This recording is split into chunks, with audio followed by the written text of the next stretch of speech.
Hello friends, स्वागत है आपका लिटरेचर एस्पिरेंट पर। आज हम बात करेंगे कमला दास की बायोग्राफी के बारे में, जो कि काफ़ी इम्पोर्टेंट है यूपी पीजीटी के एग्ज़ाम के हिसाब से, और कुछ अदर एग्ज़ाम्स में भी इनसे कुछ क्वेश्चंस पूछे जाते हैं।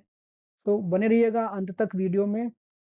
शुरू करते हैं इनके जन्म से, जो कि हुआ था इनका 31 मार्च 1934 को केरला में, त्रिशूर डिस्ट्रिक्ट, मालाबार डिस्ट्रिक्ट में। और ये बचपन से ही इनका रुझान लिखने के प्रति था। इनकी माताजी का, क्योंकि वो खुद एक मलयालम में सेलिब्रेटेड पोएट थी, अच्छी खासी उनकी पहचान थी मलयालम लैंग्वेज में।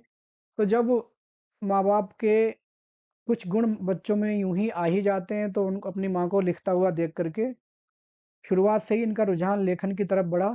दूसरा क्या हुआ कि इनके एक अंकल थे, नलपत नारायण मेनन, जिन्होंने इनको गाइड किया, इनको मोटिवेट किया लिखने के प्रति। पेन नेम इनका था माधवी कुट्टी, जो कि मलयालम के हिसाब से था, क्योंकि इन्होंने शुरुआत मलयालम से लिखनी शुरू की थी। वैसे इनका नाम कमला था, लेकिन मैरिज के बाद कमला दास हो गया। और जब ये 65 इयर्स की हो गई थी, तब इन्होंने इस्लाम धर्म जो है अपने आप को कन्वर्ट कर लिया है, अपने धर्म को इस्लाम अपना लिया। तो इस्लाम अपनाने के बाद इनका नाम हो गया है कमला सुरैया। आगे बात की जाए तो 15 साल की उम्र में ही इनकी शादी कर दी गई थी। एक बैंक ऑफिसर थे, माधव दास कालीपुरायत, जो कि उन्होंने इनके लिटरेरी परसूट्स को एनकरेज किया, लिखने के प्रति इनको एनकरेज किया।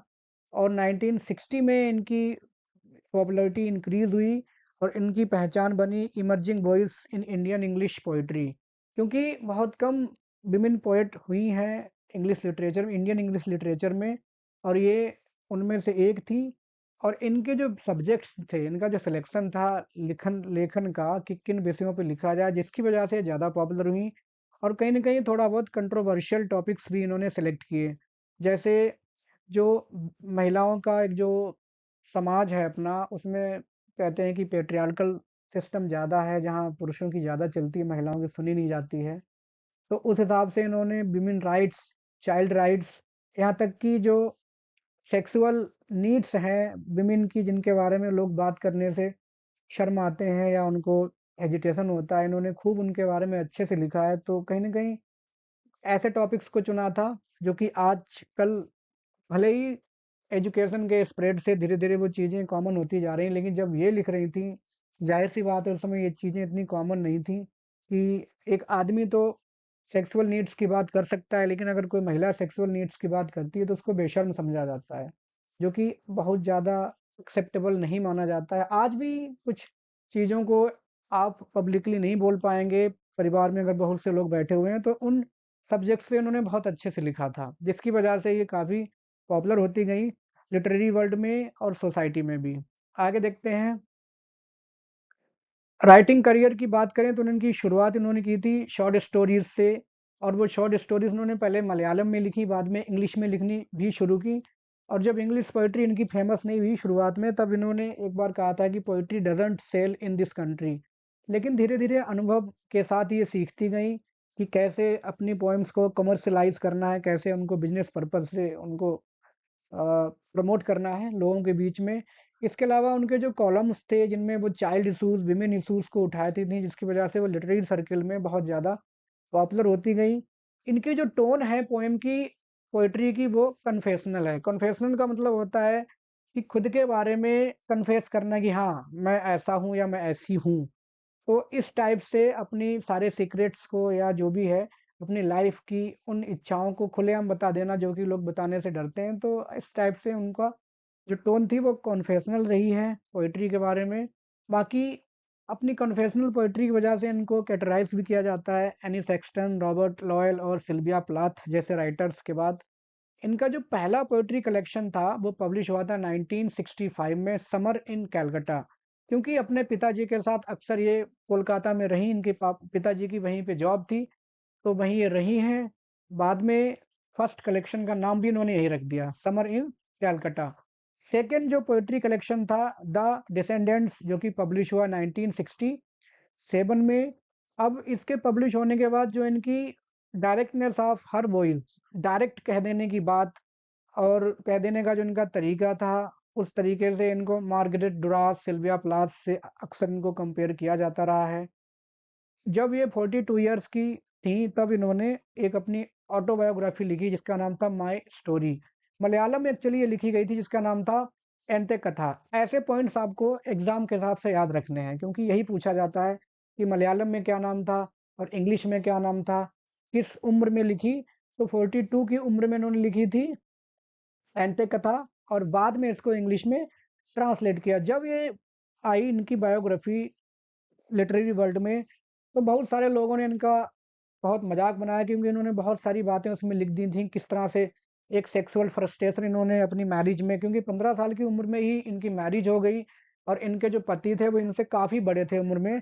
तो कहिए कि 15 साल की उम्र का एक बच्चा ही कहेंगे हम उसको, बच्ची जिसको कुछ नहीं पता है, and she was the victim of lust of an older man, जो कि बड़े थे, उनकी लस्ट का एक तरह से शिकार हुई तो सेक्सुअल फ्रस्ट्रेशन भी रहा।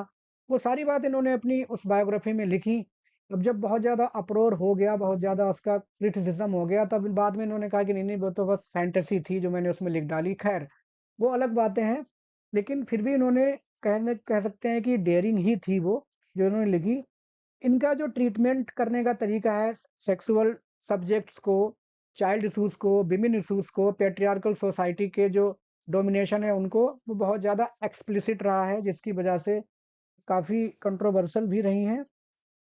अब और बात की जाए इसके अलावा शी वॉज पॉपुलर ग्लोबली, मतलब ना केवल इंडिया में, ग्लोबल लेवल पर इनकी जान पहचान बन गई और इनको कई देशों में इनको इनवाइट किया गया। बहुत सारी कंट्रीज ने इनको इनवाइट किया पोइट्री रीडिंग के लिए। अलग अलग यूनिवर्सिटीज़ में जाकर इन्होंने पोइट्री रीडिंग की और उस पोइट्री रीडिंग में जैसे यूएसए भी गई, जर्मनी, जापान भी गई।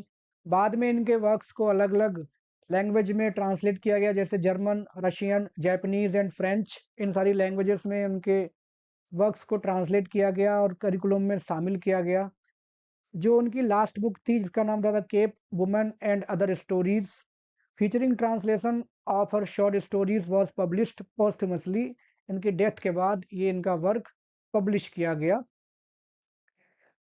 आगे देखते हैं कि जो इनकी डेथ हुई वो ही 31 मई 2009 को। डायबिटीज़ थी इनको, डायबिटीज़ के बाद निमोनिया भी हुआ, कई दिन हॉस्पिटलाइज रहने के बाद उनकी डेथ हो जाती 31 मई 2009 को। मेजर वर्क्स जो इनके थे, समर इन कैलकाटा, ये इनका पहला पोइट्री कलेक्शन था, 1965 में पब्लिश हुआ। अगला an introduction 1967, the descendants 1967, old playhouse and other poems, tonight this savage rite, alphabet of lust. ये आया था यूजीसी नेट में क्वेश्चन, अल्फाबेट ऑफ लस्ट किसकी कंपोजिशन है। एंटे कथा जो कि मलयालम में ओरिजिनली लिखी गई थी, बाद में इसको इंग्लिश में ट्रांसलेट किया। माई स्टोरी, और एक और इनका है चाइल्डहुड मेमोरीज जिसको इंग्लिश में कहते हैं बाल्यकाल स्मरण काल। ये जो इनका बाल्यकाल स्मरण काल है ये भी ओरिजिनली मलयालम में ही लिखा गया था, इंग्लिश में इसको बोलते हैं चाइल्डहुड मेमोरीज। तो ये इनके मेजर वर्क्स थे। उम्मीद है आपको वीडियो समझ आया है। अगर आपको वीडियो समझ आया तो चैनल को लाइक, सब्सक्राइब, शेयर कर सकते हैं। मिलते हैं, इनकी पोएम्स को हम वन बाय वन देखेंगे। तो किसी अगली पोएम में मिलते हैं। Thanks for watching.